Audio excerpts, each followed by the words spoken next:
नमस्कार दोस्तों, मैं Dharmendra Verma online study with Dickie में आपका बहुत बहुत स्वागत करता हूं। जैसा कि आप सभी को पता है कि भाई सीटेट की तैयारी आपको यहां पर करवाई जा रही है, जो कि फरवरी 2026 को होने वाली है। उसमें ज्यादा समय नहीं बचा है। अब आपको यहां पर जितनी ज्यादा मॉक टेस्ट लगाएंगे उतना ज्यादा अच्छा रहेगा। आपके पास में कम समय है तो यहाँ पर आपका आकलन भी करना है। जो सब्जेक्ट में आप वीक है उसकी अच्छे से तैयारी भी आप कर सकते हैं। कुछ समय आपके पास बचा हुआ है, तो जितने ज्यादा मॉक टेस्ट लगाएंगे उतना ज्यादा आपके लिए फायदा है। तो हम एक सीरीज चला रहे हैं यहाँ पर मॉक टेस्ट की, जिसमें 3 मॉक टेस्ट हमने अपलोड कर दिए। 4 in 1 वीडियो है। 4 in 1 मतलब क्या है भैया?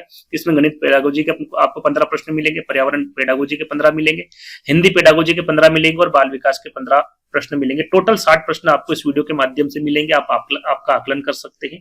3 जो मॉक टेस्ट है वो हम अपलोड कर चुके हैं। यदि उनको नहीं देखा है तो देख लीजिएगा। काफी अच्छा रिस्पॉन्स मिला और काफी कमेंट्स आए कि सर इस प्रकार से टेस्ट लाइए। तो यहाँ पर देखिए आप आकलन कर सकते हैं और जिसमें वीक है उसमें आप अच्छी तैयारी भी कर सकते हैं। तो जरूर बताइएगा कि गणित पेडागोजी के इन 15 प्रश्न में कितने नंबर आ रहे हैं, पर्यावरण में कितने आ रहे हैं, हिंदी में कितने आ रहे हैं और बाल विकास में कितने आ रहे हैं ना। वो टोटल करके भी बताइएगा अंत में कि इन 60 प्रश्नों में आपको कितने नंबर आ रहे हैं। ये जरूर करके बताइएगा लास्ट में। और वीडियो अच्छा लगता है आपको तो वीडियो को लाइक करना है, शेयर करना है, चैनल को सब्सक्राइब कर लेना है। सबसे पहले आपको यहाँ पर बाल विकास के 15 प्रश्न मिलेंगे और इन 15 प्रश्नों में आपको कितने नंबर आ रहे हैं जरूर बताइएगा। तो शुरुआत करते हैं, ज्यादा समय आपका खराब नहीं करेंगे। पहला प्रश्न पूछा गया यहाँ पर आपका कि एक बच्चा देखता है कि पानी को एक चौड़े बर्तन से पतले और लंबे गिलास में डाला गया है। वहां मानता है कि पानी की मात्रा बढ़ गई है क्योंकि गिलास में पानी का स्तर ऊंचा है। पियाजे के अनुसार बच्चे के चिंतन में किस चीज की कमी है? यहाँ पर देखिए मैं प्रश्न पढ़ूंगा, 4 विकल्प पढ़ूंगा, उतने में ही आपको आंसर देना है। क्योंकि आपको यहाँ पर देखिए जल्दबाजी करना है, लेकिन ऐसा नहीं है कि प्रश्न और आंसर आपने कुछ और पढ़ लिया, आंसर कुछ और लगा दिया, है ना। आपको जल्दबाजी करना है। क्यों करना है? क्योंकि आप जब एग्जाम हॉल में जाएंगे तो आपको इसी प्रकार के प्रश्न मिलेंगे। आप यदि जल्दी नहीं करेंगे तो कहीं ना कहीं आपको अंत में आपके प्रश्न छूट जाएंगे और कहीं ना कहीं वो कम नंबर लाने का कारण भी बनता है। तो कैसे इसको मुमकिन करेंगे? जितने ज्यादा मॉक टेस्ट लगाएंगे उतना ज्यादा फायदा होगा। वो आपका जो समय कम पड़ रहा है वो आप कवर कर लेंगे जितने ज्यादा मॉक टेस्ट लगाएंगे उस हिसाब से, है ना। तो यहाँ पर पियाजे के अनुसार बच्चे के चिंतन में किस चीज की कमी है ये पूछा गया। जीववाद की, पलटावी गुण और संरक्षण की, वस्तु स्थायित्व की है, फिर अस्थगित अनुकरण की है। तो यहाँ पर जो बच्चा है वो ये नहीं समझ पा रहा है कि बर्तन बदलने से मात्रा नहीं बदलती है। तो ये जो गुण होता है ये पलटावी गुण होता है और संरक्षण होता है ना। बी वाला विकल्प क्या हो जाएगा? आपका सही हो जाएगा। यदि ये पूछे आपसे कि ये कौन सी अवस्था में होता है ऐसा, तो आपको पता होना चाहिए कि पियाजे ने कौन सा सिद्धांत दिया है।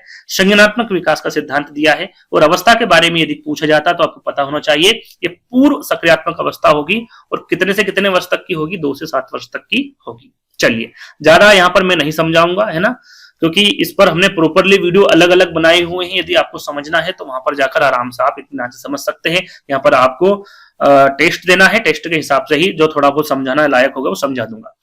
विकास के सिफोलोकार्डल, यहाँ पर देखिए इंग्लिश में लिखा हुआ है दोनों, है ना। तो इसका हिंदी अर्थ आपको पता होना चाहिए। यदि हिंदी अर्थ पता होगा तो आप आसानी से इसका आंसर लगा सकते हैं। पहले प्रश्नों को पढ़ लेते, आपका दिमाग लगाइए। कुछ प्रश्न यहाँ पर रिपीटेड भी रखे हैं, यानी कि जो 3 टेस्ट हुए उसमें से 2 से 4 प्रश्न आपको रिपीट देखने को मिलेंगे, ताकि आप यहाँ पर समझ सके कि जो हमने याद किया है, पहले हमने जो टेस्ट दिया है उसके जो आंसर हमने बताए हैं वो कहीं ना कहीं यहाँ पर सही हो रहे हैं या नहीं, यानी हमें याद हो रहा है नहीं। 2-4 प्रश्न आपको देखने को मिलेंगे, तो वो भी आप यहाँ पर आपका आकलन कर लीजिएगा, देख लीजिएगा। तो यहाँ पर सिफेलोकोडल के बारे में पूछा गया है। इसके बारे में पहले आपको बता चुका हूं। इस सिद्धांत के संदर्भ में निम्नलिखित में से कौन सा कथन विकास की सही दिशा को दर्शाता है? यहाँ पर सही दिशा को कौन दर्शा रहा भैया? विकास रीढ़ की हड्डी से शुरू होकर बाहर की ओर हाथ पैर की उंगलियों तक बढ़ता है। एक बच्चा पहले अपने धड़ पर नियंत्रण प्राप्त करता है, बाद में अपने सिर पर करता है। पेशी कौशल का विकास पैरों से शुरू होकर सिर की ओर बढ़ता है, या फिर प्रसव पूर्व अवस्था और शेषावस्था में विकास सिर से शुरू होकर नीचे पैरों की ओर बढ़ता है। तो सबसे पहले आपको पता होना चाहिए सेफेलोकोडल का मतलब क्या होता है हिंदी में। तो इसका मतलब होता है हिंदी में शीर्षाभिमुखी सिद्धांत। अब शीर्षाभिमुखी सिद्धांत का मतलब क्या होता है? सिर से पैर की ओर। यदि हिंदी में होता तो आप आसानी से इसको कर सकते थे, लेकिन यदि इंग्लिश में आ गया तो आपको समझ में आना चाहिए कि इसका हिंदी अर्थ क्या होता है। तो यहाँ पर सही आंसर क्या हो जाएगा आपका? प्रसव पूर्व अवस्था और शेषावस्था में विकास कैसा होता है? सिर से शुरू होकर नीचे पैरों की ओर बढ़ता है। यानी कि जब बच्चा पैदा होता है तो सबसे पहले वहां अपनी गर्दन यानी कि सिर संभालना सीखता है, उसके बाद वहां बैठना सीखता है यानी कि धड़ पर नियंत्रण करता है, फिर घुटने के बल चलता है, फिर सबसे अंत में अपने पैरों पर खड़ा होकर चलना सीखता है। तो इस हिसाब से कौन सा सही हो जाएगा आंसर? डी वाला। ठीक, आगे बढ़ेंगे। आनुवंशिकता और पर्यावरण की भूमिका के बारे में यहाँ पर विकासात्मक प्रतिमान क्या सुझाव देता है, ये पूछा गया है। क्या विकास 90% आनुवंशिकता और 10% पर्यावरण द्वारा निर्धारित होता है क्या? आनुवंशिकता एक निश्चित सीमा तय करती है और पर्यावरण यह निर्धारित करता है कि विकास उस सीमा के भीतर कहां तक होगा। बच्चे एक कोरी स्लेट के रूप में पैदा होते हैं और केवल पर्यावरण ही उन्हें आकार देता है, या फिर पर्यावरण की भूमिका नगण्य है, जिन ही सब कुछ निर्धारित करता है। यदि आपने 3 टेस्ट पहले के देखे होंगे तो फटाक से इसका आंसर लगा देंगे, क्योंकि ये इसके बारे में मैं समझा चुका हूं आपको। यदि ये टेस्ट दिया होगा तो ज्यादातर बच्चे इसका आंसर सही कर पाएंगे। देखिए यहाँ पर आनुवंशिकता और पर्यावरण की भूमिका के बारे में पूछा गया है। सही आंसर होगा आपका आनुवंशिकता एक निश्चित सीमा तय करती है और पर्यावरण यह निर्धारित करता है कि विकास उस सीमा के भीतर कहां तक होता है। आनुवंशिकता या फिर जो जिन्स होते हैं वो एक निश्चित सीमा तय करते हैं, बिल्कुल करते हैं। उदाहरण के तौर पर हम जाने कि एक जो बच्चा पैदा हुआ है उसका जो आईक्यू लेवल है वो कितना है, 100 से 120 है। कितना है, 100 से 120। ये कम से कम 100 हो सकता है, ज्यादा ज्यादा 120 हो सकता है ना, क्योंकि एक निश्चित सीमा तय करता है, एक निश्चितता है उसमें। एक उदाहरण जैसे कि मैं आपको बताऊं कि एक बच्चा है, उसमें जो जीन है या फिर जो उसका आईक्यू लेवल है वो कैसा है कि वो एक डॉक्टर बन सकता है। अब ये कौन तय करेगा, उसका वातावरण तय करेगा। कौन तय करेगा भैया, वातावरण। कि उसको वातावरण कैसा मिल रहा है। यदि वो स्कूल जाएगा, अच्छा पढ़ेगा तो डॉक्टर बनेगा, नहीं जाएगा तो नहीं बनेगा। तो यहां पर क्या होगा, पर्यावरण निर्धारित करेगा कि वो कहां तक जा सकता है। वो स्कूल जाएगा तो डॉक्टर बन जाएगा, नहीं जाएगा तो वो डॉक्टर नहीं बनेगा। तो पर्यावरण यह निर्धारित करता है कि विकास उस सीमा के भीतर कहां तक होगा उसका, है ना। तो बी वाला विकल्प क्या हो जाएगा आपका, सही हो जाएगा। चलिए अगला प्रश्न है आपका, पियाजे के अनुसार संतुलन की प्रक्रिया में क्या शामिल है। सीधा सीधा यहाँ पर संतुलन किसे कहते हैं ये पूछा गया है। और पियाजे के अनुसार कौन सा सिद्धांत दिया है, सभी को पता है, संज्ञानात्मक विकास का सिद्धांत दिया है। तो आइए देखते हैं इसका सही आंसर क्या होगा। केवल नई जानकारी को पुरानी जानकारी से जोड़ना यह होगा, विरोधाभासी जानकारी को अनदेखा करना होगा, आत्मसातीकरण और समायोजन के बीच संतुलन बनाना ताकि संज्ञानात्मक स्पष्टता बनी रहे, बच्चों को उनके व्यवहार के लिए दंडित करना। संतुलन के बारे में पूछा गया है पियाजे के अनुसार। बताइए सही आंसर क्या होगा। सही आंसर होगा आपका आत्मसातीकरण और समायोजन के बीच संतुलन बनाना ताकि जो संज्ञानात्मक है उसमें स्पष्टता बनी रहे। आत्मसातीकरण किसे कहते हैं भैया, पूर्व ज्ञान में नवीन ज्ञान जोड़ना, इसे ही क्या कहते हैं, आत्मसातीकरण कहते हैं। और एक और शब्द आया यहाँ पर समायोजन। समायोजन किसे कहते हैं भैया, समायोजन पूर्व ज्ञान में परिवर्तन करके वातावरण के साथ तालमेल बिठाने को ही क्या कहते हैं, समायोजन कहते हैं। और जब इन दोनों में तालमेल बिठाना हो तो उसे क्या कहा जाता है, संतुलन कहा जाता है। ठीक, आंसर क्या हो जाएगा आपका, तीसरा वाला हो जाएगा। चलिए अगला प्रश्न, संज्ञानात्मक विकास के किस चरण में, संज्ञानात्मक विकास के किस चरण में बच्चे परिकल्पनात्मक निगमनात्मक तर्क करने में सक्षम होता है। संवेदीगामक अवस्था, पूर्व सक्रियात्मक अवस्था, मूर्त सक्रियात्मक अवस्था या फिर अमूर्त औपचारिक सक्रियात्मक अवस्था। जैसा कि आप सभी को पता होगा संज्ञानात्मक विकास का सिद्धांत जन पियाजे द्वारा दिया गया है। इनके द्वारा कितनी अवस्थाएं बताई, 4, और वो चारों अवस्थाएं ये हैं। और ये भी आपको पता होना चाहिए कि पहली कौन सी, पहली आपकी यही है, दूसरी ये है, तीसरी ये है, चौथी, यानी कि क्रम वाइज ही रखी है और इस क्रम के बारे में आपको पता होना चाहिए। तो यहां पर देखिए परिकल्पनात्मक और निगमनात्मक तर्क करने में वो कौन सी अवस्था है जिसमें बच्चा सक्षम होता है, ये पूछा गया है। जिसमें बच्चा सोच सकता है ना, उसके सामने जो नहीं है उसके बारे में भी वो सोच सकता है। इस प्रकार का जो बच्चा होगा वो कौन सी अवस्था में होगा, तो याद रखिएगा वो अवस्था होगी आपकी अमूर्त, यानी कि जो औपचारिक सक्रियात्मक अवस्था है वो फोर्थ वाली अवस्था आपकी क्या हो जाएगी, सही हो जाएगी। चलिए यदि फोर्थ पर टिक किया है तो 1 नंबर जोड़ लीजिएगा। अगला प्रश्न, वाइगोत्स्की के सिद्धांत में उस वोक के बारे में आपको बताना है जो बच्चे अपने व्यवहार को निर्देशित और नियंत्रित करने के लिए खुद से करते हैं। अहम केंद्रित वोक, सामाजिक वोक, निजी वोक या फिर टेलीग्राफिक वोक। यहाँ पर जब बच्चे खेलते हैं तो अपने आप में ही बात करते हैं। उस स्पीच को क्या कहा जाता है, उस वोक को क्या कहा जाता है, उसको निजी वोक कहा गया है वाइगोत्स्की के अनुसार, है ना। तीसरा वाला विकल्प आपका सही हो जाएगा। सविपस्त विकास का क्षेत्र, यहां पर ZPD की बात की गई है, का सही वर्णन क्या है।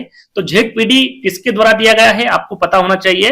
तो ये वाइगोत्स्की के द्वारा दिया गया है। अब इसका मतलब यहां पर बताना है कि समीपस्थ विकास का क्षेत्र का सही वर्णन क्या है। वह कार्य जो बच्चा कभी नहीं कर सकता, वह कार्य जो बच्चा अकेले स्वतंत्र रूप से कर सकता है, बच्चे के स्वतंत्र प्रदर्शन स्तर और संभावित विकास स्तर के बीच का अंतर, यानी कि जो मदद से प्राप्त किया जा सकता है।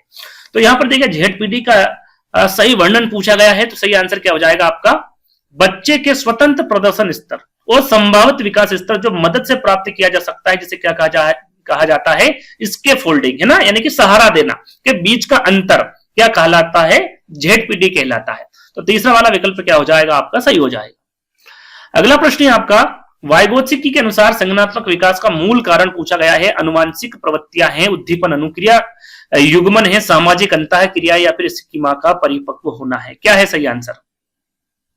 देखिए वाइगोत्स्की के अनुसार संज्ञानात्मक विकास का मूल कारण पूछा गया है, तो सही आंसर होगा आपका सामाजिक अंतःक्रिया, सोशल इंटरेक्शन, है ना। तीसरा वाला विकल्प क्या हो जाएगा आपका, सही हो जाएगा, सामाजिक सांस्कृतिक सिद्धांत इन्हीं के द्वारा दिया गया है। आगे बढ़ेंगे। एक प्रगतिशील कक्षा में शिक्षक की भूमिका मुख्य रूप से क्या होती है? ज्ञान का एकमात्र स्रोत और सत्तावादी होती है, एक निष्क्रिय पर्यवेक्षक जो कभी हस्तक्षेप नहीं करता है, सीखने का मार्गदर्शक और सुविधादाता जो खोज को बढ़ावा देता है, या फिर छात्रों को लगातार निर्देश और दंड देने वाला नियंत्रक होता है। तो ज्यादा इसमें दिमाग लगाने की जरूरत नहीं है, मेरे हिसाब से प्रश्न और 4 विकल्प पढ़ेंगे, आंसर आपके सामने होगा। एक प्रगतिशील कक्षा में शिक्षक की भूमिका पूछी गई है, तो भूमिका क्या होगी, सीखने का मार्गदर्शक और सुविधादाता को खोज को बढ़ावा देता है ना। तो तीसरा वाला विकल्प आपका सही हो जाएगा।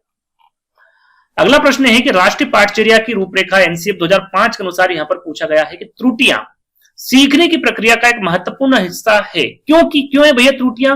वे शिक्षकों को छात्र को डांटने का अधिकार देती हैं क्या? वे बच्चे की विचार प्रक्रिया में अंतर्दृष्टि प्रदान करती है और सुधारात्मक शिक्षण का आधार बनती है। वे यह दर्शाती है कि छात्र की बुद्धि कमी या फिर वे कक्षा में अनुशासनहीनता का प्रमाण है। क्या होगा सही आंसर? त्रुटियां। जब तक बच्चा त्रुटि नहीं करेगा जब तक वो सीखेगा नहीं। जितनी ज्यादा त्रुटियां करेगा उतना अच्छा वो वहां पर सीखेगा, है ना। त्रुटियां करके ही बच्चा सीखता है, यह एक हिस्सा होता है सीखने का, है ना। तो यहाँ पर NCF 2005 के अनुसार पूछा गया है, तो सही आंसर क्या होगा, वे बच्चे के विचार प्रक्रिया की अंतर्दृष्टि प्रदान करती जो सुधारात्मक शिक्षण का आधार बनती है। बी वाला विकल्प क्या हो जाएगा आपका, सही हो जाएगा।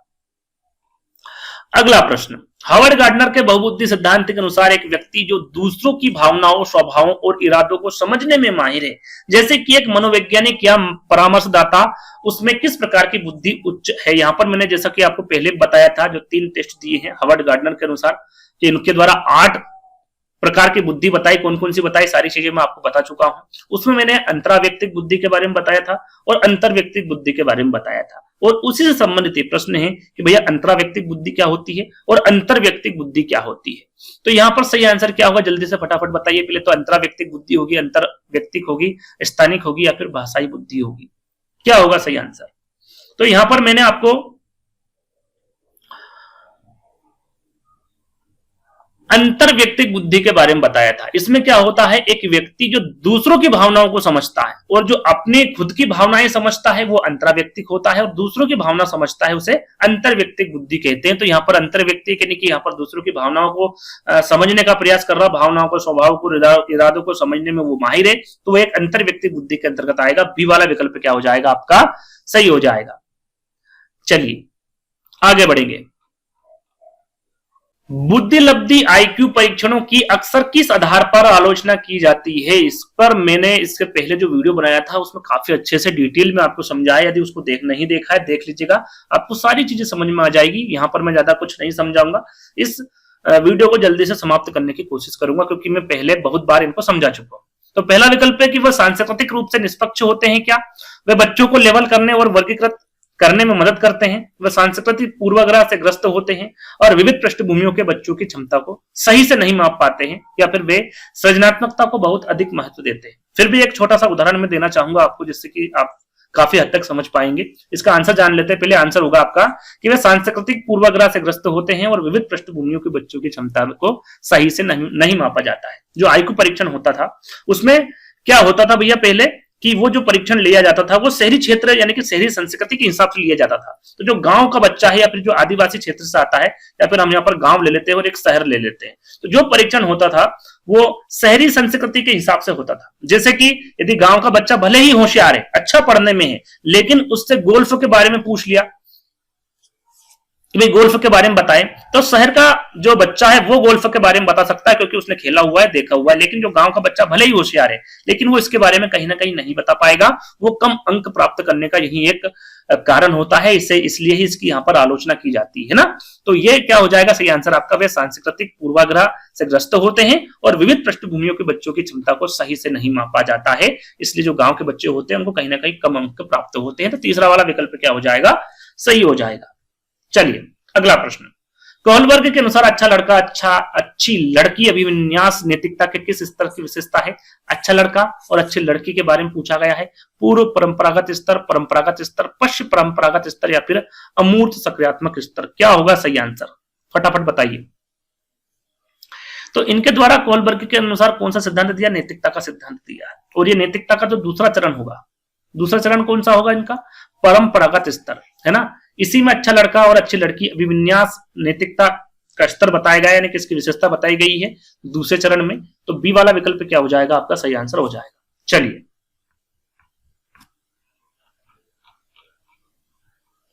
अब यहां पर अभिकथन और कारण आपको दो प्रश्न मिलेंगे हर विषय में है ना, दो प्रश्न मिलेंगे आपको अभिकथन के और कारण के। अभिकथन यहां पर दे रखा है कि एक शिक्षक को विद्यार्थी की भ्रांतियां और त्रुटियों को अनदेखा करना चाहिए और सीधे सही उत्तर बताना चाहिए। कारण क्या दे रखा भैया, भ्रांतियां बच्चों के जीवन के अनुभवों से पैदा होती हैं और वे सीखने की प्रक्रिया का एक प्राकृतिक हिस्सा होता है। अब चार विकल्प हैं, इसके अनुसार आपको आंसर देना है कि भैया सही है या फिर नहीं।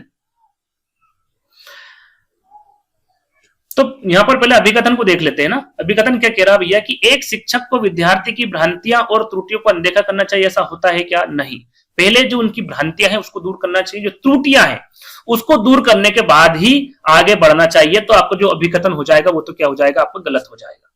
तो ए आपका क्या हो जाएगा, गलत है।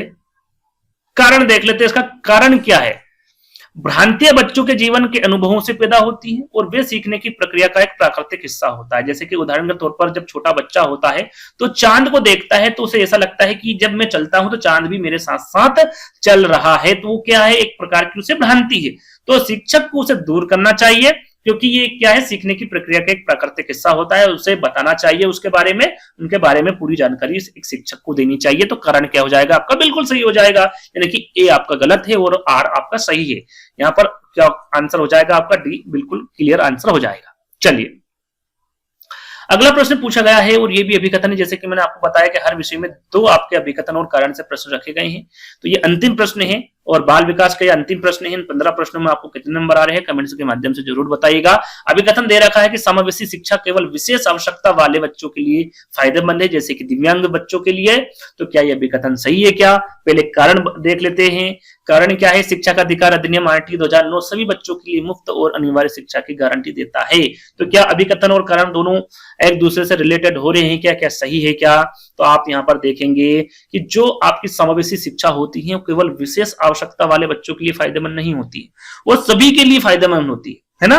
किसके लिए होती है? सभी के लिए फायदेमंद होती है। तो ये किसी एक विशेष प्रकार के जो बच्चे होते हैं उनके लिए नहीं होती है। तो आपका जो समावेशी शिक्षा के हिसाब से जो विकल्प दिया था वो गलत हो जाएगा, यानी कि अभिकथन क्या हो जाएगा आपका, गलत है।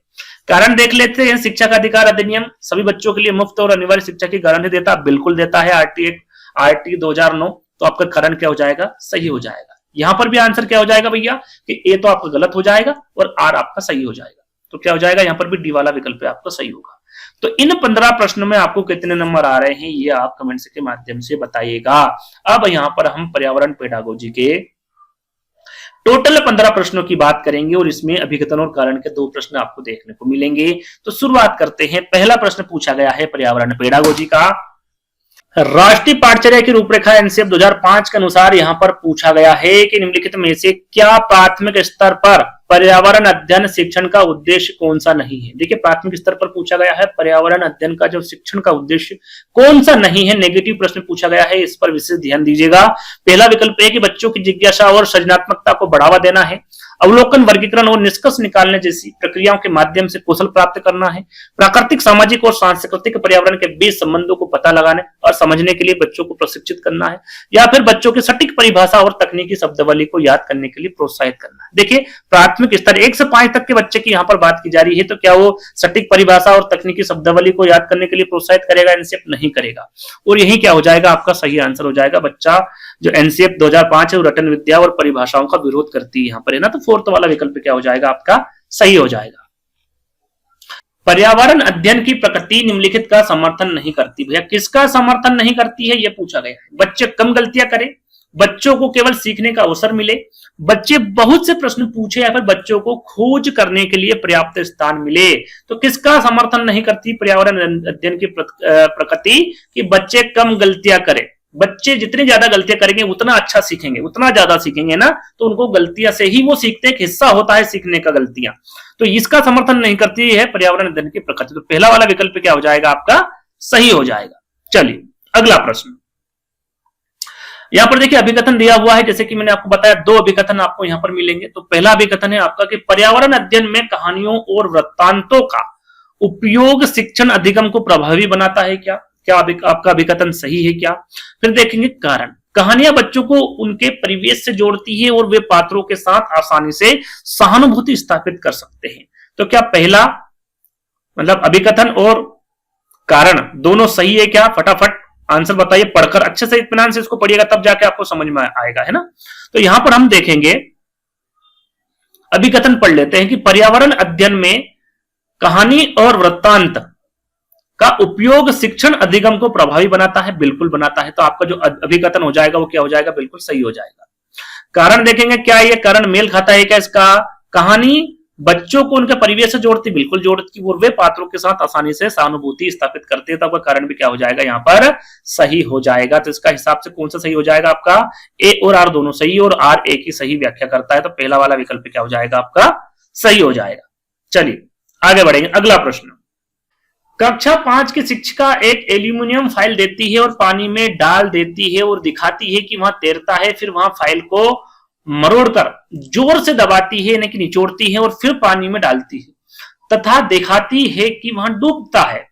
बाद में वहां शिक्षार्थियों को यहां सोचने और कारण देने के लिए कहती हैं, ऐसा क्यों हुआ? इस गतिविधि में कौन सा प्रक्रमण कौशल प्रयोग किया जा रहा है? आप प्रश्न देखेंगे तो इसमें स्पष्ट दिख रहा है कि शिक्षिका जो है वो बच्चों से पहले केवल देखने के लिए कहती है, उसके बाद में कारण बताने के लिए कहती है।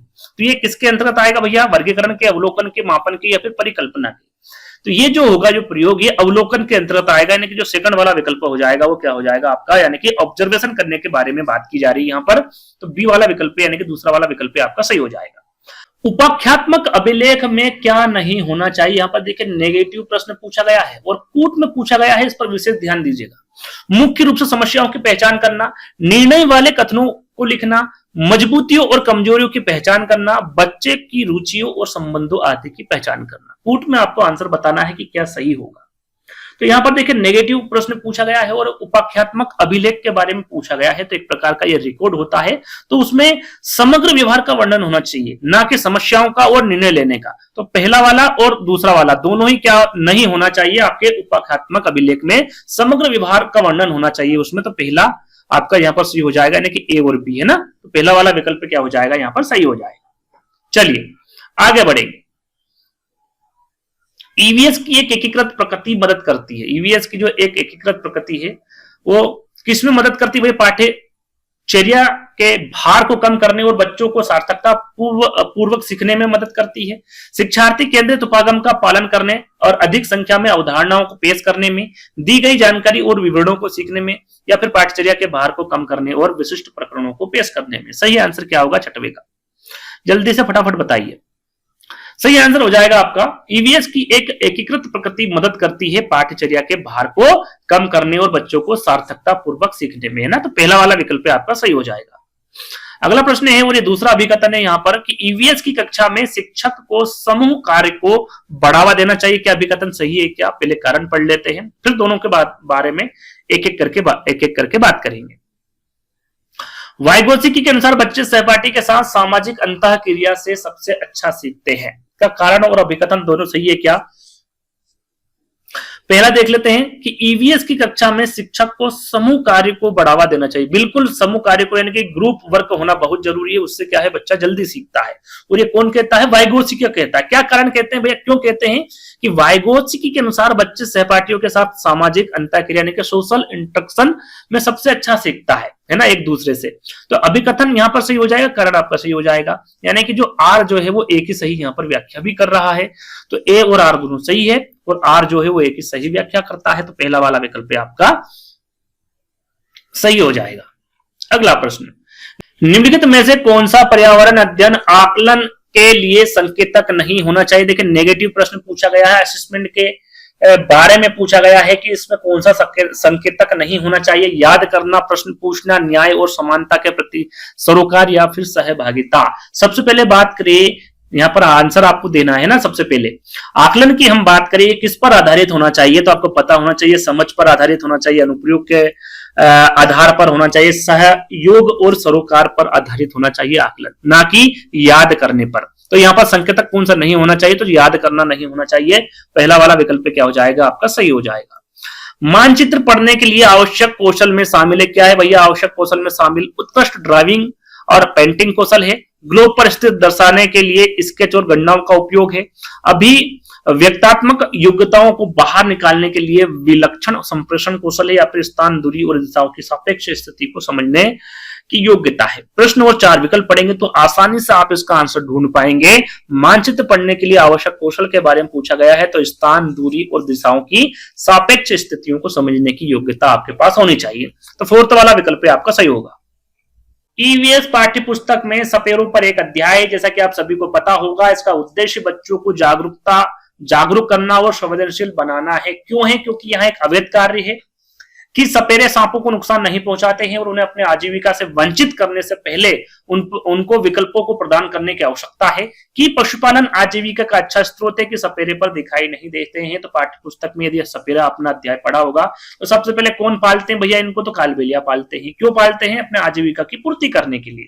तो बच्चों को यह बताना कि भैया इनको हमें नुकसान नहीं पहुंचाना है। और जो इस सपेरे को पालते हैं वो कालबेलिया समाज होती है, यानी कि कालबेलिया प्रकार की एक प्रजाति होती है जो अपनी आजीविका को पूरी करने के लिए होती है ना, करती है इनका उपयोग। तो दूसरा वाला विकल्प क्या हो जाएगा कि सपेरे सांपों को नुकसान नहीं पहुंचाएंगे और उन्हें अपनी आजीविका से वंचित करने से पहले उनको दूसरा विकल्प देने की आवश्यकता होगी आपको, है ना। तो दूसरा वाला विकल्प क्या हो जाएगा आपका, सही हो जाएगा। पौधों की परिपाठ में दीदी बगीचे पर किस पर बैठी है। यदि आपने ईवीएस 3, 4, 5 पढ़ा होगा तो एक चैप्टर है पौधों की परी, उसमें दीदी बगीचे में किस पर बैठी है ये बताया गया है उस पाठ में। तो कहां पर बैठी, बेंच पर, घास पर, झूले पर या फिर पेड़ पर। यदि नहीं पढ़ा है तो मैं आपको बता दूं, वो बैठी है घास पर। कहां बैठी भैया, घास पर बैठी हुई है। ठीक, तो दूसरा वाला विकल्प आपका सही हो जाएगा। अगला प्रश्न है, समुदाय एक महत्वपूर्ण शिक्षण और अधिगम संसाधन है, क्योंकि क्यों है भैया, अधिगम संसाधन समुदाय यह सस्ता और सुलभ है, बुजुर्ग लोग बुद्धिमान है और उनके पास समय है, यह वास्तविक परिस्थिति में सीखने का अवसर प्रदान करता है, या फिर समुदाय के पास ज्ञान का भंडार है। क्या हो जाएगा भैया, सही आंसर 12वें का। तो देखिए समुदाय एक महत्वपूर्ण शिक्षण और अधिगम संसाधन है सीखने का। क्या है भैया कि यहाँ वास्तविक परिस्थिति में सीखने का क्या है, अवसर प्रदान करता है। तीसरा वाला विकल्प आपका सही हो जाएगा। अगला प्रश्न है कि कक्षा में एक प्रभावी शिक्षण अधिगम प्रक्रिया तब होती है जब शिक्षक बच्चों के ज्ञान को पढ़ाई जाने वाली नई अवधारणा के साथ जोड़ने में सहायता करता है। इसके पार्श्व में निहित उद्देश्य आपको बताना है क्या है। ज्ञान का सह संबंध और स्थानांतरण है, व्यक्तिगत भिन्नताओं का कम करना, शिक्षार्थी स्वायत्तता, रटन स्मृति को बढ़ाना। क्या हो जाएगा, ज्ञान का सह संबंध और स्थानांतरण। पहला वाला विकल्प आपका सही हो जाएगा। अगला, ईवीएस में क्षेत्र भ्रमण का मुख्य उद्देश्य क्या है। सरल सा प्रश्न है, 4 विकल्प पढ़ेंगे, आंसर आपके सामने होगा, यानी कि आप आंसर आसानी से लगा पाएंगे। बच्चों की ऊर्जा को सही दिशा में लगाना, प्रत्यक्ष अनुभव प्रदान करना, स्कूल की दिनचर्या में बदलाव करना, या फिर बच्चों का मनोरंजन करना। क्षेत्र भ्रमण आप करेंगे तो प्रत्यक्ष अनुभव प्रदान करेंगे, है ना। तो दूसरा वाला विकल्प क्या हो जाएगा, सही हो जाएगा। ये आपका पर्यावरण अध्ययन का अंतिम प्रश्न है 15वां, और इन 15 प्रश्न में आपको कितने नंबर आ रहे हैं ये जरूर बताइएगा। प्राथमिक स्तर पर मानचित्रांकन मैपिंग के बारे में पूछा गया है, सिखाने से शिक्षार्थियों में किस कौशल को बढ़ावा मिलता है। साफ सुथरा रेखांकन, गणना और अनुमान का, माप के अनुसार चित्रण करना, या फिर सापेक्ष स्थिति और दिशा बोध की जानकारी। तो ये भी सरल सा प्रश्न है, मैपिंग से संबंधित प्रश्न है। तो यहाँ पर किसका कौशल को बढ़ावा मिलेगा? सापेक्ष स्थिति और दिशा बोध की जानकारी आपको प्राप्त होगी। तो फोर्थ वाला विकल्प क्या हो जाएगा? आपका सही हो जाएगा। तो इन 15 प्रश्नों में आपको कितने नंबर आ रहे हैं कमेंट्स के माध्यम से जरूर बताइएगा। अब गणित पेडागोजी के 15 प्रश्न की यहाँ पर हम बात करने वाले हैं। तो पहला प्रश्न है गणित वेन हिले के ज्योमेट्री स्तर के अनुसार एक छात्र जो आकृतियों को उनके दिखावे के आधार पर पहचानता है उन्हें बिस्किट, टायर या दरवाजा कहता है। वो किस स्तर पर है? पहले स्तर पर है, दूसरे पर है, 0 पर है या फिर तीसरे पर है? तो यहाँ पर जो बच्चा है वो कहीं ना कहीं आकृतियों की बनावट पर ध्यान दे रहा है, उनके गुणों पर ध्यान नहीं दे रहा है कि भैया 90 डिग्री का कोण है या फिर इसके 4 भुजाएं हैं। वो यहाँ पर ये देखता है कि गोल है तो वो कहता है कि भैया ये एक बिस्किट है या फिर एक रोटी का आकार का है। तो कौन से स्तर पर है बच्चा, ये पूछा गया है। तो याद रखिएगा वेन हिले का जो स्तर 0 है वो चाक्षुषीकरण स्तर पर है। तो तीसरा वाला विकल्प क्या हो जाएगा? आपका सही हो जाएगा। अगला प्रश्न, गणित की कक्षा में त्रुटि विश्लेषण के संदर्भ में न्यूमैन के अनुसार यदि एक छात्र एक प्रश्न को पढ़ सकता है और समझ सकता है लेकिन यह नहीं जान पाता कि कौन सा गणितीय ऑपरेशन है, क्या ये प्लस है, माइनस है, गुणा है या फिर भाग है, तो यहाँ किस प्रकार की त्रुटि? पठन त्रुटि है, रूपांतरण त्रुटि, प्रक्रिया कौशल त्रुटि या फिर एनकोडिंग त्रुटि है? किस प्रकार की त्रुटि होगी ये आपको बताना है। यहाँ पर देखिए, यहाँ पर बात की जा रही है, वो पढ़ भी पा रहा है, समझ भी पा रहा है, लेकिन क्या लगाना है ये वो समझ नहीं पा रहा है कि प्लस है, माइनस लगाना है कि इंटू करना है कि भाग देना है, ये वो यहाँ पर त्रुटि कर रहा है। तो ये किस प्रकार की त्रुटि है ये आपको बताना है। तो ये क्या हो जाएगा भैया? एक प्रकार की रूपांतरण त्रुटि हो जाएगी। बी वाला विकल्प क्या हो जाएगा? सही हो जाएगा, क्योंकि वो भाषा के आधार पर तो समझ पा रहा है लेकिन गणितीय रूप में वो यहाँ पर बदल नहीं पा रहा है, तो इसे रूपांतरण त्रुटि कहते हैं। तो बी वाला विकल्प आपका सही हो जाएगा। अगला प्रश्न है, एनसीएफ 2005 के अनुसार गणित की मानकीकरण का अर्थ क्या है? पर मानकीकरण का अर्थ पूछा गया है बहुत सारे सूत्र और परिभाषाएं याद करना, गणितीय समस्याओं को तेजी से हल करने के लिए शॉर्ट ट्रिक सीखना, बच्चे के विचार प्रक्रिया को तार्किक बनाना ताकि वहां अमूर्त विचारों को संभाल सके, या फिर वैदिक गणित का उपयोग करना। प्रश्न यदि आपने ध्यान से पढ़ा होगा तो उत्तर आप यहाँ पर बिल्कुल सटीकता से लगा सकते हैं। सही आंसर क्या होगा? मानकीकरण का अर्थ होता है बच्चे की विचार प्रक्रिया को तार्किक बनाना ताकि वहां जो अमूर्त विचार है उनको संभाल सके। सी वाला विकल्प आपको सही हो जाएगा। एक समवयसी कक्षा में दृष्टिबाधित छात्रों को गणित सिखाने के लिए टेलर फ्रेम का उपयोग अबेकस की तुलना में बेहतर क्यों माना जा सकता है?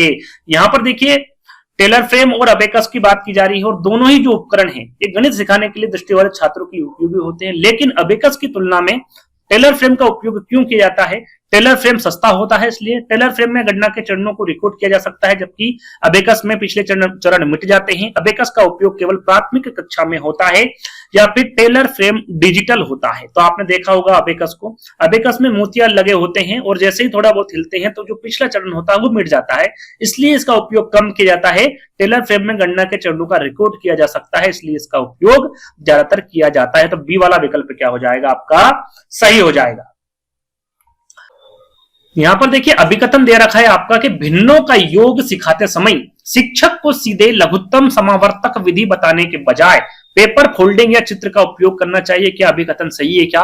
पहले अभिकथन को ही हम देख लेते हैं। यदि यहां पर आप देखेंगे, यदि आप इसको पढ़ेंगे तो आपको समझ में आएगा कि पहले यहाँ पर उदाहरण देने की बात की जा रही है और फिर नियम बताने की बात की जा रही है। यदि हम बच्चे को पहले से नियम बता देंगे तो कहीं ना कहीं वो उसको समझ में नहीं आएगा, तो हम उसे उदाहरण देकर समझाएंगे, जैसे कि पेपर फोल्डिंग या चित्र का उपयोग करके उसे एलसीएम या फिर योग सिखाने के जो ट्रिक होती है या फिर जो एक तरीका होता है वो हम उसको बताएंगे पहले, ताकि वो पहले उदाहरण से समझ सके, फिर उसको नियम बताएंगे। तो कहीं ना कहीं यहाँ पर आपका अभिकथन बिल्कुल सही होगा। क्या ये अभिकथन कारण बिल्कुल मैच खा रहा है क्या? क्योंकि गणितीय अवधारणाओं को मूर्त से अमूर्त की ओर ले जाना गहरी समझ विकसित करता है, यानी कि पहले उदाहरण देंगे फिर हम उसको नियम बताएंगे ना, मूर्त से अमूर्त की ओर। तो कारण भी आपका क्या हो जाएगा? बिल्कुल सही हो जाएगा। तो पहला वाला विकल्प सही होगा कि ए और आर दोनों सही है, और आर जो है वो एक ही सही व्याख्या यहां पर कर रहा है। तो पहला वाला विकल्प आपका सही हो जाएगा। यहां पर देखिए, आगमनात्मक विधि का उपयोग करते हुए एक शिक्षक कैसे पढ़ाएगा ये पूछा गया है। पहले परिभाषा देगा फिर उदाहरण देगा क्या वो? पहले कई विशिष्ट उदाहरण देगा, फिर बच्चों से सामान्य नियम निकलवाएगा, पहले सूत्र बोर्ड पर लिखेगा, फिर सवाल हल करेगा, या फिर पाठ्य पुस्तक से सीधे प्रमेय सिद्ध करेगा। यहाँ पर आगमन विधि के बारे में पूछा गया है, जिसमें पहले उदाहरण दिया जाता है और फिर नियम की बात की जाती है। तो ये कहां पर है? बी वाले विकल्प में। पहले कई विशिष्ट उदाहरण देगा, फिर बच्चों से सामान्य नियम निकलवाएगा। बी वाला विकल्प आपका क्या हो जाएगा? सही हो जाएगा। ब्लूम के वर्गीकरण के अनुसार निम्नलिखित में से कौन सा प्रश्न संश्लेषण यानी कि सृजन के स्तर को दर्शाता है? यह आपको बताना है। पाइथागोरस प्रमेय को परिभाषित करें, 25 इंटू 25x4 का मान ज्ञात करें, अपने घर के बजट का प्रबंधन करने के लिए एक गणितीय मॉडल तैयार करें, या फिर त्रिभुज और आयत में अंतर बताएं। क्या होगा सही आंसर? 7वें का सही आंसर क्या होगा? फटाफट बताइए। यहां पर देखिए पूछा गया ब्लूम के वर्गीकरण के अनुसार कि निम्नलिखित में से कौन सा प्रश्न संश्लेषण यानी कि जो सृजन होता है उसके स्तर को दर्शाता है, ये आपको बताना है। तो सही आंसर क्या होगा? अपने घर के बजट का प्रबंधन करने के लिए गणितीय मॉडल तैयार करें। तीसरा वाला विकल्प क्या हो जाएगा आपका? बिल्कुल सही हो जाएगा। अगला प्रश्न, जेंडर पूर्वाग्रह के संदर्भ में आरोपण सिद्धांत क्या सुझाव देता है? लड़कियां गणित में लड़कों से बेहतर होती हैं। शिक्षक अक्सर लड़कों की सफलता का श्रेय उनकी क्षमता को देते हैं और लड़कियों की सफलता का श्रेय उनकी मेहनत को देते हैं। गणितीय सीखना पूरी तरह से जैविक है, या फिर लड़के और लड़कियां समान रूप से सीखते हैं। क्या होगा सही आंसर? यहाँ पर देखिए जेंडर पूर्वाग्रह की बात की जा रही है, तो मुझे लगता है सभी आंसर इसका सही देंगे। देखिए जेंडर पूर्वाग्रह के संदर्भ में आरोपण सिद्धांत के बारे में क्या सुझाव देता है कि शिक्षक अक्सर लड़कों की सफलता का श्रेय उनकी क्षमता को देते हैं और लड़कियों की सफलता का श्रेय उनकी मेहनत को दिया जाता है। बी वाला विकल्प आपका सही हो जाएगा। तो अभिकथन दे रखा है कि गणितीय संचार को विकसित करना गणित शिक्षा का एक मुख्य उद्देश्य। यहाँ पर देखिए कम्युनिकेशन की बात की जा रही है, तो पहले अभिकथन को ही देख लेते हैं। क्या गणित संचार यानी कि मैथमेटिकल कम्युनिकेशन को विकसित करना गणित शिक्षा का एक उद्देश्य होता है क्या? तो बिल्कुल उद्देश्य होता है। क्यों होता है? कारण देख लेते हैं कि बच्चे अक्सर इबारती सवाल जिसे वर्ड प्रॉब्लम कहते हैं ना इंग्लिश में, वो हल करने में कठिनाई महसूस करते हैं क्योंकि उनकी भाषा पर पकड़ कमजोर होती है। तो क्या कारण यहाँ पर सही है क्या? तो यहाँ पर आप देखेंगे तो गणित संचार का जो मुख्य उद्देश्य होना चाहिए वो यहाँ पर कारण नहीं दर्शा रहा है। अभिकथन तो बिल्कुल सही है। अब आप कारण देखेंगे तो यहाँ पर देखेंगे जो इबारती सवाल यानी कि वर्ड प्रॉब्लम में कठिनाई होती है। क्यों होती है? क्योंकि उनकी भाषा पर पकड़ कमजोर होती है। तो यहाँ पर आप देखेंगे तो कारण भी उसके जगह पर सही है, यानी कि अभिकथन भी सही है और कारण भी सही है। लेकिन आपका आंसर पहला यहाँ पर नहीं होगा। क्यों नहीं होगा? क्योंकि यहाँ पर जो कारण बताना था वो गणितीय संचार का को विकसित करना गणित शिक्षा का एक मुख्य उद्देश्य है। क्यों है उद्देश्य मुख्य उद्देश्य? इसका कारण बताना था। तो यहाँ पर उसका उद्देश्य इबारती सवाल को हल करने में कठिनाई महसूस करते हैं क्योंकि उनकी भाषा पर पकड़ कमजोर होती है, ये इसका उद्देश्य नहीं होता है। उद्देश्य क्या होता है इसका? कि तर्क संगत विकसित करे ताकि गणितीय उदाहरणों को समझ सके, ये इसका मुख्य उद्देश्य होता है गणितीय संचार का, है ना। तो यहाँ पर कारण भी सही है, अभिकथन भी सही है, लेकिन आर जो है वो एक ही सही यहाँ पर व्याख्या नहीं करता है। तो बी वाला विकल्प आपका सही हो जाएगा। ए और आर क्या है? दोनों सही है, लेकिन आर ए की सही व्याख्या नहीं कर रहा है। तो बी वाला विकल्प आपका सही हो जाएगा। निम्नलिखित में से कौन सा एक मुक्त अंत वाला प्रश्न है? यहाँ पर देखिए मुक्त अंत वाला प्रश्न के बारे में बताना है। एक होता है बंद अंत वाला प्रश्न, बंद अंत वाला प्रश्न। यहां पर पूछा क्या गया है भैया? मुक्त अंत वाले प्रश्न के बारे में पूछा गया है। तो पहले यहां पर विकल्प पढ़ लेते हैं, आंसर जान लेते हैं, उसके बाद इन दोनों के बारे में बात करेंगे। 15 और 3 का गुणनफल होता है क्या? ऐसी कोई दो संख्याएं लिखित जिनका गुणनफल 45 हो। सबसे छोटी अभाज्य संख्या कौन सी होती भैया? एक आयत का क्षेत्रफल ज्ञात करो जिसकी लंबाई 5 सेंटीमीटर और चौड़ाई कितनी है?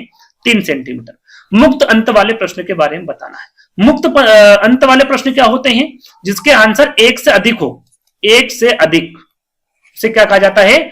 मुक्त अंत वाला प्रश्न कहते हैं। बंद अंत वाला प्रश्न किसे कहते हैं? जिसका आंसर 1 ही हो।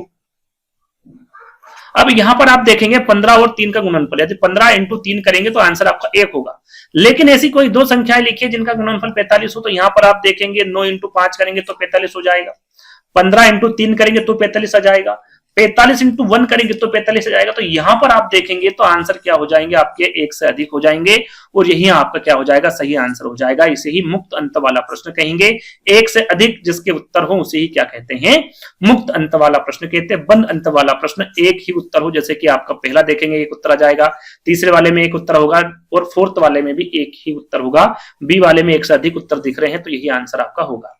बीज गणित पढ़ाते समय चर की अवधारणा को पेश करने के लिए सबसे उपयुक्त तरीका कौन सा है? चर क्या होता है याद रखिएगा, ये अमूर्त होता है। कैसा होता है? चर अमूर्त होता है। क्या ये सीधे x प्लस वाई बराबर जेड लिखना होता है? यह बताना कि x एक वर्णमाला का अक्षर होता है।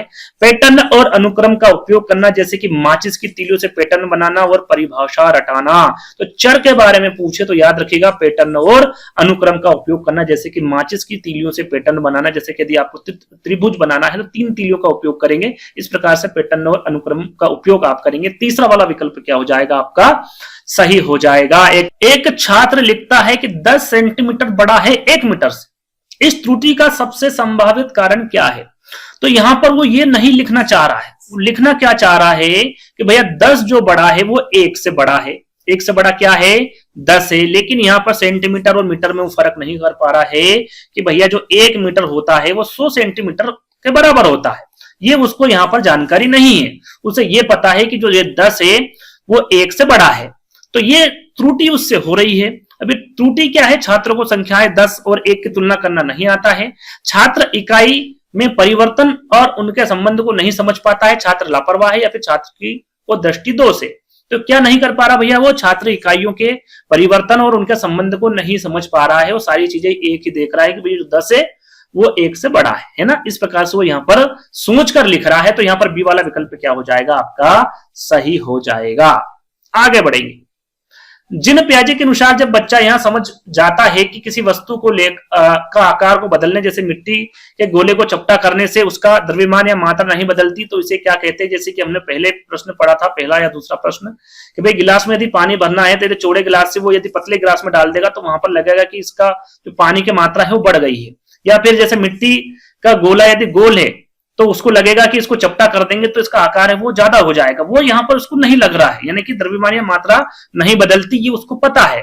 तो क्या वो संरक्षण हो जाएगा, वस्तु स्थायित्व हो जाएगा, अनुक्रमणीय हो जाएगा, अनुत्क्रमणीयता हो जाएगा, या फिर स्कीमा हो जाएगा? क्या होगा इसका सही आंसर? बताओ फटाफट। तो इसका मतलब हो जाएगा संरक्षण। क्या हो जाएगा? इसको क्या कहेंगे आप? संरक्षण कहेंगे। पहला वाला विकल्प क्या हो जाएगा आपका? सही हो जाएगा। और ये पूछे कि भैया कौन सी अवस्था में होती है, तो ये मूर्त सक्रियात्मक अवस्था में आ जाती है 7 से 11 वर्ष की में, है ना। तो पहला वाला विकल्प आपका सही हो जाएगा। अगला प्रश्न है कि एनईपी 2020 में अनुशंसित कम्युनिकेशन थिंकिंग का गणित में क्या अर्थ है? यहां पर देखिए कम्युनिकेशन थिंकिंग के बारे में पूछा गया है कि गणित में इसका क्या अर्थ होता है। कंप्यूटर पर गेम खेलना होता है, कैलकुलेटर का उपयोग करना होता है, एक जटिल समस्या को छोटे चरणों में तोड़ना, पैटर्न पहचानना और एल्गोरिथम यानी कि नियम बनाना, कोडिंग की भाषा याद करना। क्या होगा सही आंसर? यहां पर देखिए कम्युनिकेशन थिंकिंग के बारे में पूछा गया है, तो इसका आंसर होगा कि एक जटिल समस्याओं को छोटे चरणों में तोड़ना, पैटर्न पहचानना और जो एल्गोरिथम जो नियम होते हैं उनको बनाना। तीसरा वाला विकल्प क्या हो जाएगा आपका? सही हो जाएगा। डीएनएस ब्लॉक, जिसे बेस 10 ब्लॉक्स के नाम से भी जाना जाता है, इसका उपयोग मुख्य रूप से किस अवधारणा को सिखाने के लिए नहीं किया जाता? नेगेटिव प्रश्न पूछा गया भैया। अंतिम प्रश्न है ये। टोटल 15 में से कितने नंबर आ रहे हैं ये जरूर बताइएगा। स्थानीय मान के लिए, दशमलव के, प्रायिकता, जोड़ और घटाव के लिए। तो डीएनएस ब्लॉक्स यानी कि बेस 10 ब्लॉक जो होते हैं वो स्थानीय मान निकाल सकते हैं, उससे आप दशमलव निकाल सकते हैं, जोड़ और घटाव निकाल सकते हैं। प्रायिकता आप इससे नहीं निकाल सकते, इसके लिए आपको जो आपके जो पासे होते हैं, जो सिक्के होते हैं, उसका उपयोग आपको करना पड़ेगा। तो तीसरा वाला विकल्प क्या हो जाएगा? यहाँ पर सही हो जाएगा। तो टोटल इन 15 प्रश्नों में आपको कितने नंबर आ रहे हैं कमेंट्स के माध्यम से बताइएगा। अंतिम विषय है हमारा हिंदी पेडागोजी, इसके भी आपको 15 प्रश्न मिलेंगे। अब शुरुआत करते हैं 15 प्रश्न में हिंदी पेडागोजी के। पहला प्रश्न आपसे पूछा गया है नॉम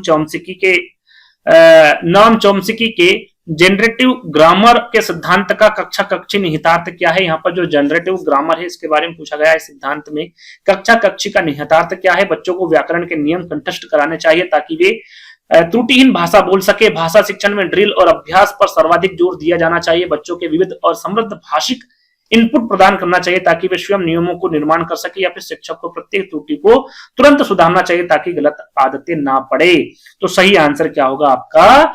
बच्चों को विविध और समृद्ध भाषिक इनपुट प्रदान करना चाहिए ताकि वे स्वयं नियमों को निर्माण कर सके। यहाँ पर जो तीसरा वाला विकल्प हो जाएगा वो आपका सही हो जाएगा। अगले प्रश्न की ओर बढ़ेंगे। अगला प्रश्न है कि वाइगोत्स्की के अनुसार जब एक बच्चा, एक मिनट इसको थोड़ा सा ऊपर कर लेते हैं।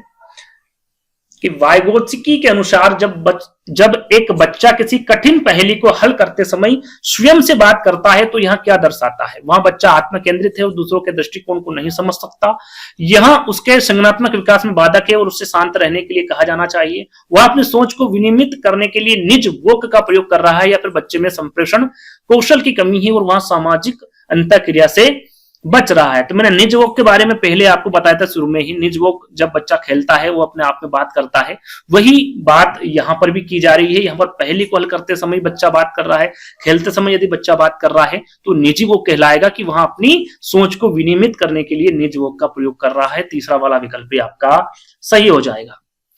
अब यहां पर अभिकथन और कारण दिया हुआ है। अभिकथन और कारण दो प्रश्न, जैसा कि मैंने आपको बताया था, दो प्रश्न आपको यहां पर मिलेंगे।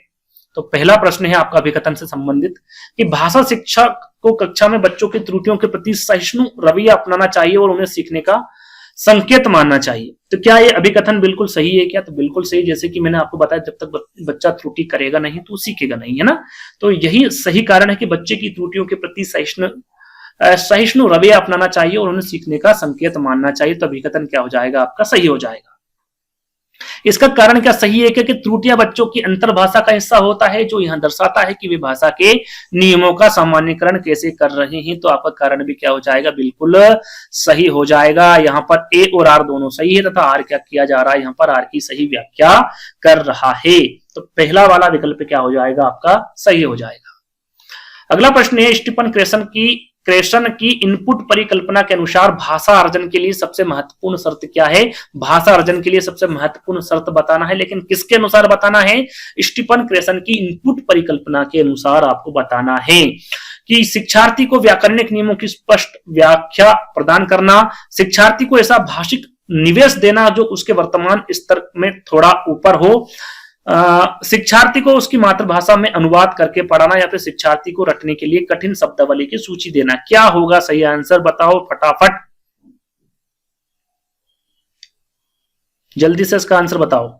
सही आंसर होगा, देखिए स्टीफन क्रेसन की इनपुट परिकल्पना के अनुसार पूछा गया कि शिक्षार्थी को ऐसा भाषिक निवेश देना जो उसके वर्तमान से थोड़ा ऊपर हो। बी वाला विकल्प क्या हो जाएगा आपका? सही हो जाएगा। जिन पियाजे के संज्ञानात्मक विकास सिद्धांत में परिप्रेक्ष्य में भाषा विकास के संबंध में कौन सा कथन सत्य है? जैसे कि जिन पियाजे ने कौन सा सिद्धांत दिया है? संज्ञानात्मक विकास का सिद्धांत। इनके अनुसार आपको परिप्रेक्ष्य में भाषा विकास के संबंध में सही कथन को पहचानना है। कौन सा होगा? भाषा विचार से पहले विकसित होता है, सामाजिक अंतःक्रिया भाषा का प्राथमिक कारक है, भाषा केवल एक प्रतिकारात्मक माध्यम है जो संज्ञानात्मक परिपक्वता के बाद आता है, विचार भाषा का क्या करती है? निर्धारण करती है, भाषा अर्जन यंत्र यानी कि एलएडी जन्मजात होती है। लेकिन जिन पियाजे के संज्ञानात्मक विकास सिद्धांत के अनुसार पूछा गया है तो भाषा क्या है? केवल एक प्रतिकारात्मक माध्यम है जो संज्ञानात्मक परिपक्वता के बाद आता है और विचार भाषा का निर्धारण करता है। तो तीसरा वाला विकल्प क्या हो जाएगा आपका? सही हो जाएगा। एनईपी 2020 के अनुसार प्राथमिक स्तर पर शिक्षा का माध्यम कैसा होना चाहिए? कैसे सिखाना चाहिए बच्चों को? केवल अंग्रेजी, क्योंकि यहाँ एक वैश्विक भाषा है, राज्य की भाषा, चाहे बच्चे की भाषा कुछ भी हो, कम से कम कक्षा 5 और अधिकतम कक्षा 8 तक जो घर की भाषा है या फिर मातृभाषा है या फिर जो स्थानीय भाषा है उसके हिसाब से सिखाना चाहिए, या फिर संविधान की 8वीं अनुसूची में शामिल कोई भी भाषा। तो यदि यहाँ पर देखिए प्राथमिक स्तर के बारे में बात की जा रही है तो कम से कम कक्षा 5 और अधिकतम कक्षा 8 में जो घर की भाषा है उसके हिसाब से ही बच्चे को सिखाना चाहिए, यानी कि मातृभाषा में ही सिखाना चाहिए। तीसरा वाला विकल्प भी आपका सही होगा। अगला प्रश्न है आपका कि बहुभाषिकता को एक शिक्षण शास्त्रीय संसाधन के रूप में उपयोग करने का अर्थ आपको यहाँ पर बताना है। क्या हो सकता है? शिक्षक को कक्षा में सभी बच्चों की भाषाओं में धारा प्रवाह बोलना चाहिए, बच्चों की भाषाओं का प्रयोग शिक्षण अधिगम प्रक्रिया में पार, इसको स्के फोल्डिंग कहा जाता है, के रूप में करना और उनकी भाषाओं को सम्मान देना, कक्षा में केवल मानक भाषा का प्रयोग करना ताकि भ्रम की स्थिति ना बने, या फिर बहुभाषी बच्चों को अलग कक्षा में बैठाना। बहुभाषिकता की यहाँ पर बात की जा रही है। सही आंसर होगा बच्चों की भाषाओं का प्रयोग शिक्षण अधिगम प्रक्रिया में जो पार है या फिर स्के फोल्डिंग है इसके रूप में करना और उनकी भाषाओं का सम्मान करना, यानी कि सम्मान देना। बी वाला विकल्प आपको सही हो जाएगा। अगला प्रश्न है और दूसरा अभिकथन है, पहला हम बता चुके हैं। यहाँ पर देखिए अभिकथन क्या कह रहा है भैया कि द्विभाषा या बहुभाषी बच्चे अक्सर एक भाषा बोलते समय दूसरी भाषा के शब्दों का प्रयोग करते हैं, यानी कि कोड मिक्सिंग की यहाँ पर बात की जा रही है। कारण क्या है इसका कि यह दर्शाता है कि बच्चों में शब्दावली की कमी है और वे अपनी बात कहने में असमर्थ है। तो क्या भैया पहला विकल्प सही है या फिर दूसरा सही है, कारण उसका सही है क्या? तो क्या सही है ये आपको बताना है। अभिकथन देख लेते हैं सबसे पहले कि द्विभाषी या बहुभाषी बच्चे अक्सर एक भाषा बोलते समय दूसरी भाषा के शब्दों का प्रयोग करते हैं। आपने देखा कोड मिक्सिंग बिल्कुल करते हैं, तो अभिकथन आपका सही है। कारण क्या है इसका भैया, कारण क्या सही है क्योंकि यहां दर्शाता है कि बच्चे में शब्दावली की कमी है और वे अपनी बात कहने में असमर्थ। तो ऐसा होता है क्या, देखिए उसमें शब्दावली की कमी नहीं होती है, तो आपका कारण क्या हो जाएगा, यहाँ पर गलत हो जाएगा। यानी कि अभिकथन सही होगा और कारण आपका गलत होगा, यानी कि ए सही है परंतु आर गलत है। तीसरा वाला विकल्प आपका सही हो जाएगा। अगला एनसीएफ 2023 और निपुण भारत के लक्ष्यों के अनुसार बुनियादी साक्षरता का मुख्य संकेतक क्या है। यहाँ पर देखिए एनसीएफ 2023 और निपुण भारत के बारे में बताना, इन दोनों के लक्ष्यों के अनुसार बुनियादी साक्षरता का मुख्य संकेतक क्या है। वर्णमाला के सभी अक्षरों को क्रम से सुनना है क्या, बिना अटके किसी भी पाठ का तेज गति से पढ़ना है क्या, आयु उपयुक्त अपरिचित पाठ को अर्थ और समझ के साथ पढ़ना, या फिर सुलेख प्रतियोगिता में प्रथम स्थान प्राप्त करना है। तो ये सही होगा आपका आयु उपयुक्त अपरिचित पाठ का अर्थ साथ में समझ के साथ पढ़ना है ना। तो तीसरा वाला विकल्प आपका सही हो जाएगा। त्रिभाषा सूत्र के अंतर्गत हिंदी भाषी राज्यों में तीसरी भाषा के रूप में किसका अध्ययन अपेक्षित है। यहाँ पर देखिए तीसरी भाषा की बात की जा रही है, तीसरी भाषा के बारे में पूछा जा रहा है। तो पहली भाषा प्लस दूसरी भाषा, इन दोनों के बारे में आपको कमेंट्स के माध्यम से बताना है। क्यूज के तौर पर दे रहा हूं कि पहली भाषा कौन सी है, दूसरी भाषा कौन सी है। तीसरी भाषा के बारे में आपको बता देता हूं, क्या वो संस्कृत है, कोई भी आधुनिक भारतीय भाषा है, कोई भी विदेशी भाषा या फिर केवल अंग्रेजी है। तो तीसरी भाषा के बारे में पूछा गया है तो कोई भी आधुनिक भारतीय भाषा, बी वाला विकल्प आपका सही होगा। अगला प्रश्न है पठन शिक्षण में अधोगामी प्रक्रिया के अंतर्गत एक पाठक किस रणनीति का अनुसरण करेगा। यहाँ पर कौन सी रणनीति होनी चाहिए ये पूछा गया कि वहां पहले वर्णों और ध्वनियों को डिकोड करता है, फिर शब्दों के अर्थ समझता है, वहां शीर्षक चित्रों और अपने पूर्व ज्ञान का उपयोग करके पाठ के अर्थ का अनुमान लगाता है, फिर पाठ पढ़ाता है, वहां प्रत्येक शब्द का शब्दकोश में अर्थ देखता है, या फिर वहां व्याकरणिक संरचनाओं के विश्लेषण पर ध्यान केंद्रित करता है। तो यहाँ पर देखिए अधोगामी प्रक्रिया के अंतर्गत पूछा गया है, तो वहां शीर्षक चित्रों और अपने पूर्व ज्ञान का उपयोग करके पाठ के अर्थ का अनुमान लगाता है, फिर पाठ पढ़ाता है। बी वाला विकल्प आपका सही होगा। अगला प्रश्न है जिम कमिंस के BICS और CALP सिद्धांत के अनुसार एक छात्र जो खेल के मैदान में दोस्तों से धारा प्रवाह बातें करता है लेकिन कक्षा में विज्ञान के उत्तर लिखने में संघर्ष करता है, वहां किस स्थिति में है। उसके पास BICS है लेकिन CALP अभी विकसित नहीं हुआ है, उसे डिसलेक्सिया है, उसमें भाषाई बुद्धि का अभाव है, या फिर वहां पढ़ाई में जानबूझकर लापरवाही कर रहा है। देखिए इसको यदि आपको अच्छे से पहचानना है तो इससे पहले वाला पार्ट देख लीजिएगा। सारी चीज मैंने क्लियर कर दी है, फिर भी मैं यहाँ पर थोड़ी सी जानकारी आपको दे देता हूँ। BICS क्या होता है, यह यदि हिंदी में हम बात करें तो बुनियादी पारंपरिक संवादात्मक कौशल होता है, जो कि यदि साधारण भाषा में हम जाने तो हम घर परिवार में जो बात होता है, जो खेल के मैदान में जो बात की जाती है उसे BICS कही जाती है, जिसमें ये छात्र बिल्कुल निपुण है लेकिन जो विज्ञान के उत्तर लिखने में संघर्ष करता है, यानी कि CALP की यहाँ पर बात की जा रही है, जिसका मतलब होता है संज्ञानात्मक शैक्षणिक भाषा प्रवीणता, यानी कि स्कूल में जो भाषा की यूज की जाती है उसे CALP कहा जाता है, और उसमें कहीं ना कहीं बच्चा संघर्ष कर रहा है। तो आंसर क्या होगा, उसके पास BICL तो है लेकिन CALP अभी विकसित उसे नहीं हुआ है। तो पहला वाला विकल्प क्या हो जाएगा, सही आंसर हो जाएगा। अगले प्रश्न की ओर बढ़ेंगे। अगला प्रश्न है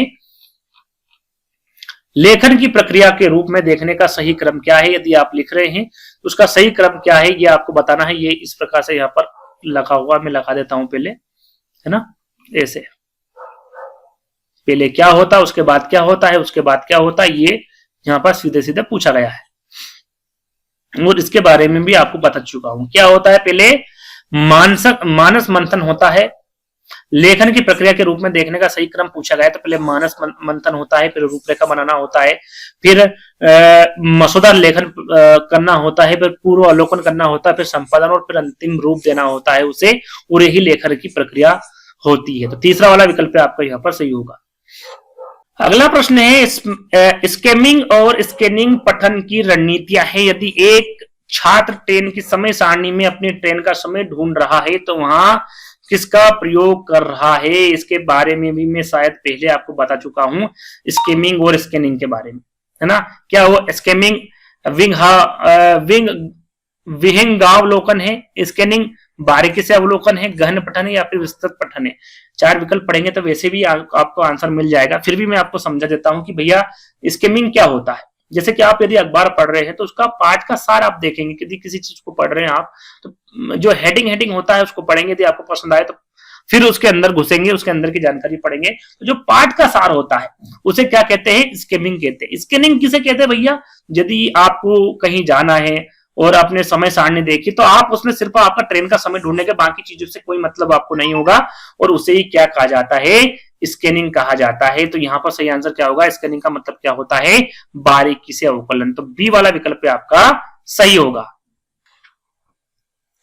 तो यहां पर थोड़ा सा मिसप्रिंट हुआ है, उस पर ध्यान दीजिएगा। ये 14वां प्रश्न था, शायद मुझे थोड़ा सा मिसप्रिंट हुआ, 13 के बाद 14 आता, लेकिन यहाँ पर 15 प्रश्न होने की वजह से मैंने आगे प्रश्न नहीं रखा है, उसके लिए मैं क्षमा चाहता हूं। आगे हम यहाँ पर प्रश्न और भी रख लेंगे, है ना, जैसे कि मैंने आपको बता दिया था।